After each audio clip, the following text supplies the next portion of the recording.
For kind of our third major development happening this week, we saw seven major AI companies: Amazon, Anthropic, Google, Inflection AI, Meta, Microsoft, and OpenAI all agreed to safety commitments proposed by the White House. Now, this is basically the White House offering up specific commitments around safety that these companies have now decided or said that they will follow. And that includes promises to engage in different types of security testing carried out by independent experts.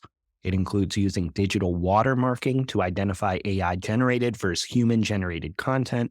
It includes testing for bias and discrimination in AI systems and several other safety related actions. Now, these are simply voluntary commitments publicly announced by these companies and the White House, not any type of formal regulation or legislation. Now, despite that, it is getting a lot of attention because of the people involved. And the fact is at the highest levels of government that some of these directives or commitments are coming from. So, Paul, how legit is this? Is this meaningful or a PR move? A little bit of both? I actually think it's more meaningful than a PR move, Okay. honestly. When you go through the 8 things, I think a lot of these labs have been working on all 8 of these things anyway. Some of them I'm not sure how practical they are. Like the watermarking is always talked about, and yet Hmm. every research thing I've seen says that's easily manipulated. It's not hard to do away with that in different capacities. But the reason I think it's legitimate is there's a lot of things that are not going to be said publicly that are going to be tied to these supposed voluntary commitments, such as government funding for initiatives, projects with these companies.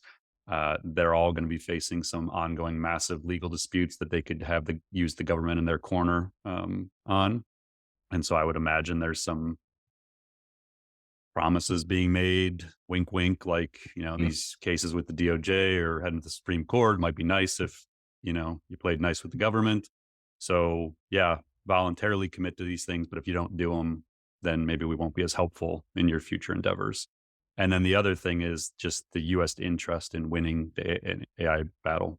So I think more and more it's becoming apparent. There's a article that I just read this morning, in The Atlantic. We'll talk about in next week's episode because I have to process this one a little bit more.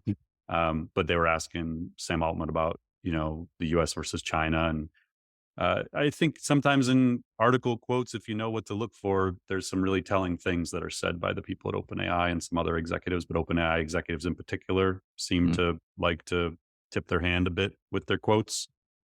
And I feel like the US government is extremely aware of the importance of not falling behind in generative AI and in AGI and in superintelligence. And I think they need these organizations that are at the table right now to be a part of that. And I think there's going to be a lot of things we'll read about 20 years from now of deals that were made that allowed for the continued advancements of this technology, Mm. and some of the things that would have been hindrances to that happening sort of just magically go away with some agreements. And this is the kind of thing that you would publicly do with, here's some commitments we're going to make, and it's voluntary, but it's not really voluntary. And the other thing is, Biden already said, like, there's going to be more executive action still, and Mm. they're still saying summer, so sometime in the next month and a half or whatever, what summer ends September 20th, at 2 months, there's supposedly going to be some more executive actions related to this stuff. But Gotcha. yeah, I don't think it's PR. I really think that they're actually trying to find ways to accelerate the innovation, but putting guardrails in place to try and put some protections. So, this is just one of many actions that the US government has been taking recently to kind of further understand and establish guardrails around AI. We've talked about several others on previous episodes. For people that kind of haven't been following as closely along with the US government's actions, do you see the US getting involved in creating sweeping AI legislation like the EU's AI Act, or is this something, are their priorities here a little different from how you see it? It's always hard because next year's an election year, and you always have to look at who's in office, who controls Congress, um, to be able to project out like what's really going to happen. I would say in the current climate and based on the urgency to win with AI, as we talked about, I don't think they're going to put anything crazy restrictive in place. I think there will be legislation. I think there will be things specifically around like obvious things like copyright and Mhm. misuse. That's stuff that's covered under the FTC laws, like we've talked about. But I just don't see the U.S. and the current administration. I think that they view it more as a competitive advantage than they do a threat to the U.S. And I think they're very realistic about the threats it's going to present, the challenges it's going to present, with bias and synthetic content being spread and all these things, copyright infringement, like they're aware of all of that. But I think that they're going to prioritize it. And again, like I don't want this to become like some crazy like, conspiracy theory. Just go back the last 20 some years and look at the research DARPA has done, the Mm. Advanced Research Projects Agency for the US government, billions of dollars into AI. The government didn't wake up to AI in November like the rest of the business world did. The government has been putting billions into AI for 20 years, longer than that, probably.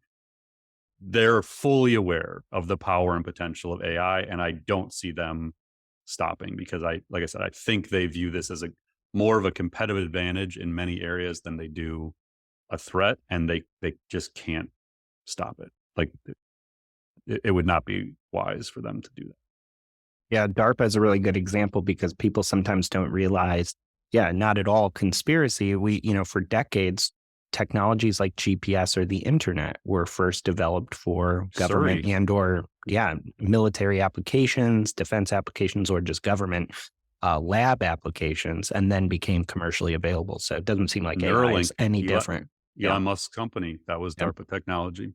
Yeah, I mean, go read Pentagon's brain. Like if this, I know this isn't like all business and marketing, related, but if this thread fascinates you, like it does me and Mike, like Mike and I sit around and have beers and talk about this stuff all the time.